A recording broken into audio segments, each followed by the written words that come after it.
தினை மாவு லட்டு எப்படி செய்கிறதுங்கிறத தான் பார்க்க போகிறோம். அதுக்கு 1 கப்பு தினை எடுத்து அதை நல்லா ஒரு பாத்திரத்தில் போட்டு வாசனை வர வரைக்கும் வறுத்துக்கோங்க. அதை வறுத்து எடுத்துகிட்டு ஒரு பாத்திரத்தில் மாற்றிக்கோங்க. அதே கப்பில் 1 கப்பு பாசிப்பருப்பையும் இதே மாதிரி வறுத்து நம்ம எடுத்துக்கிடணும். இது மாதிரி அதையும் வாசனை வர மாதிரி வறுத்து ரெண்டையும் தனித்தனியாக மிக்ஸி ஜாரில் போட்டு நல்லா பவுடர் பண்ணி எடுத்து வச்சுக்கோங்க. இந்த மாதிரி எடுத்துக்கோங்க.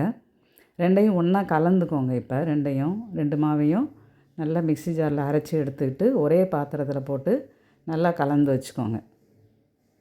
இது மாதிரி ரெண்டையும் ஒன்றா போட்டு நல்லா கலந்து விட்டுருங்க. இதுக்கு நான் கருப்பட்டி பாகு காய்ச்ச போகிறேன். நீங்கள் நாட்டு சர்க்கரை வேணும்னா அதை கூட நீங்கள் பாகு காய்ச்சி நீங்கள் இதில் ஊற்றி பிடிக்கலாம்.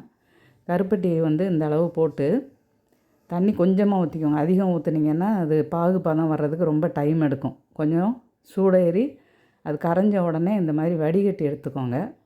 எடுத்துகிட்டு திரும்பவும் அதை வேறு ஒரு பாத்திரத்தில் வச்சு பாகு பதம் கொண்டு வரணும். அதை நீங்கள் அப்போ தான் இந்த லட்டு பிடிக்கிறதுக்கு நல்லா வரும், டேஸ்ட்டும் நல்லாயிருக்கும், சீக்கிரம் கெட்டும் போகாது.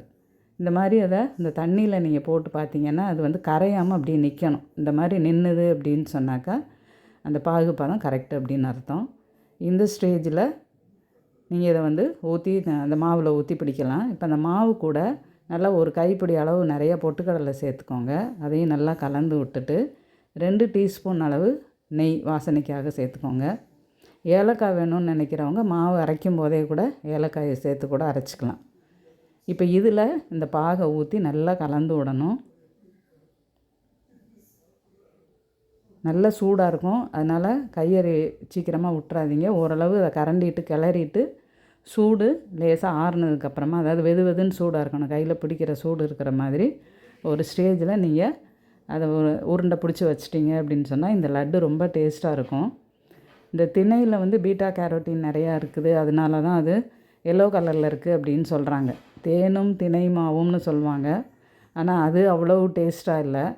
இந்த மாதிரி நீங்கள் செஞ்சு சாப்பிட்டீங்க அப்படின்னு சொன்னாக்கா அந்த பாசிப்பருப்போட டேஸ்ட்டு, பொட்டுக்கடலை, இந்த வெள்ளைப்பாகு அல்லது கருப்பட்டி பாகோடு சேர்த்து நீங்கள் உருண்டை பிடிச்சி சாப்பிடும்போது இது டேஸ்ட்டு ரொம்பவே நல்லா இருந்தது. அதனால் நீங்களும் இதை செய்து பாருங்கள். ஈவினிங் ஸ்நாக்ஸுக்கு குழந்தைங்களுக்கு ஒரு உருண்டை கொடுத்தீங்கன்னா கூட ஒரு சத்தான ஸ்நாக்ஸ் கொடுத்த மாதிரியாக இருக்கும்.